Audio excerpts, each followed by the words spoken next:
ஆண்களும் பெண்களும் சமமா என்றால் இல்லவே இல்லை என்கிறது உளவியல்.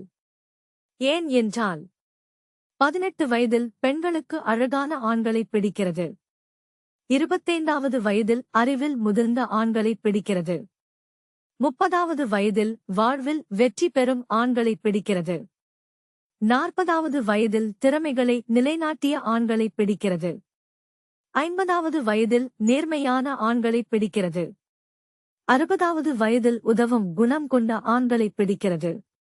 ஆனால் ஆண்களைப் பொறுத்தமட்டில் 18 வயதில் அழகான பெண்களை பிடிக்கிறது. 25வது வயதில் அழகான பெண்களை மட்டும் பிடிக்கிறது. 30வது வயதில் அழகான பெண்களை மட்டும் பிடிக்கிறது. 40வது வயதில் அழகான பெண்களை மட்டும் பிடிக்கிறது. 50வது வயதில் அழகான பெண்களை மட்டும் பிடிக்கிறது. 60வது வயதில் அழகான பெண்களை மட்டும் பிடிக்கிறது. நடக்க முடியாமல் 4 காலில் ஊர்ந்து செல்லும் 70-80வது வயதிலும் அழகான பெண்களை மட்டும் பிடிக்கிறது. வயதிற்கேற்ப பச்சோந்தி போல் குணத்தை மாற்றிக்கொள்ளும் பழக்கம் ஆண்களுக்கு கிடையாது. உளவியல் ரீதியாக ஆண்களும் பெண்களும் சமம் இல்லை என்பது விஞ்ஞானபூர்வமாக நிரூபிக்கப்பட்டிருக்கிறது.